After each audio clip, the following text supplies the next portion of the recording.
Hello everyone, Heidi here. When Americans elect a president, the process can look complicated, especially because the person who wins the most individual votes across the country doesn't always win the presidency. Today, we're going to clarify this system by focusing on the Electoral College. Understanding the Electoral College is key to understanding American politics. It is a process, not a physical place, that determines the winner of the presidency. Let's break down the basic steps of the U.S. presidential election. The two-step election process. The U.S. presidential election is an indirect election, meaning citizens don't vote directly for the president. It works in two steps. Step 1. The popular vote, Election Day. When you go to the polls in November and vote for a candidate, you are actually voting for a group of people called electors who have pledged to support that candidate. This is the popular vote in your state. Step 2. The electoral vote, December. These electors then meet in December and cast the official votes, which are the electoral votes. The candidate who receives a majority of the total electoral votes wins the presidency. The total number of electors is 538. To win the presidency, a candidate needs an absolute majority, which is 270 electoral votes or more. The formula: each state gets a number of electoral votes equal to its representation in Congress.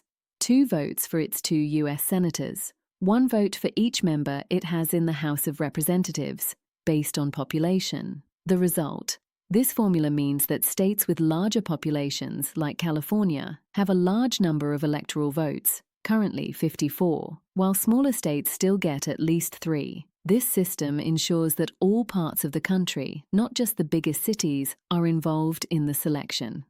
The winner-take-all rule. In almost every U.S. state, 48 out of 50, the rule is winner-take-all. The rule: the candidate who wins the popular vote, the most individual votes, in that state, receives all of that state's electoral votes.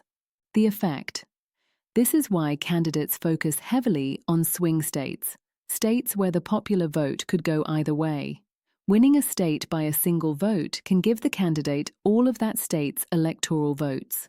This also explains how a candidate can win the national popular vote, more total individual votes across the entire country, but still lose the election if they do not win enough key states to reach 270 electoral votes.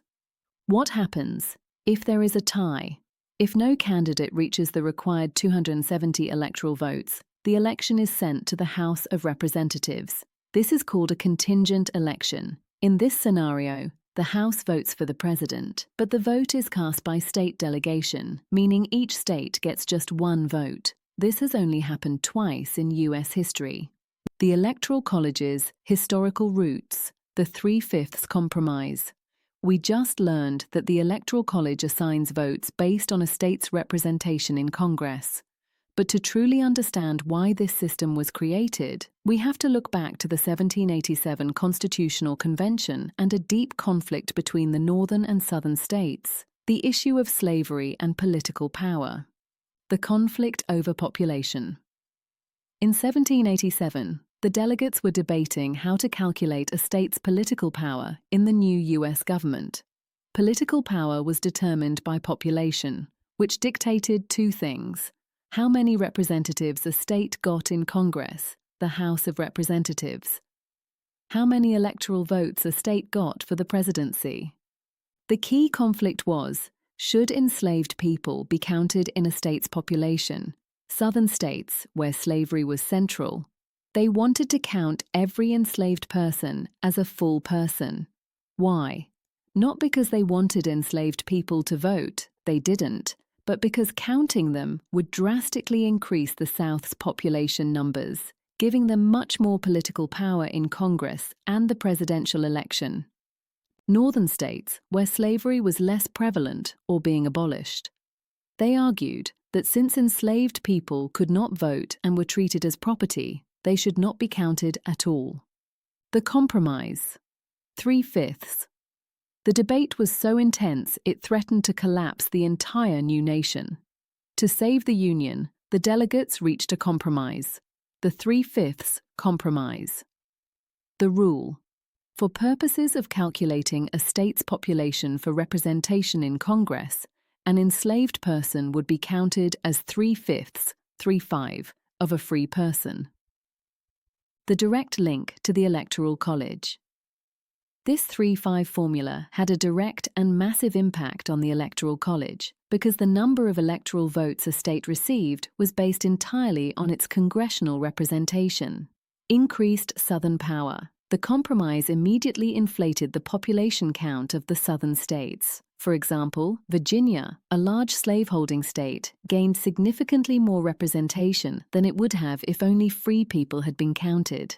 The electoral windfall. This extra representation meant the Southern states received a corresponding bonus of electoral votes. This allowed Southern candidates, who were often slave owners, to have a considerable advantage in the race for the presidency.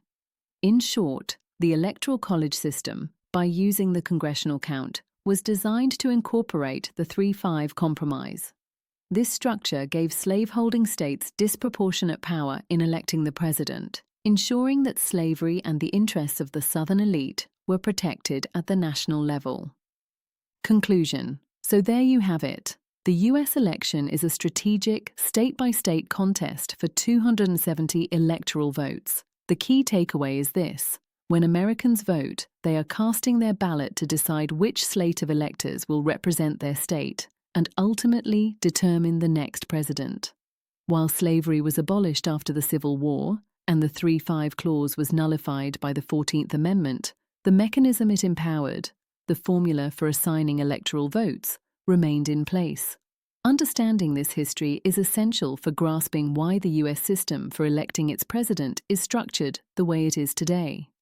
I hope this helps you wrap your head around this complex system. Your challenge now is to find a map of the US with the electoral votes listed and try to figure out the easiest way to reach 270. I hope this helps clarify this challenging historical link. Keep up the great work, and we will see you in the next lesson.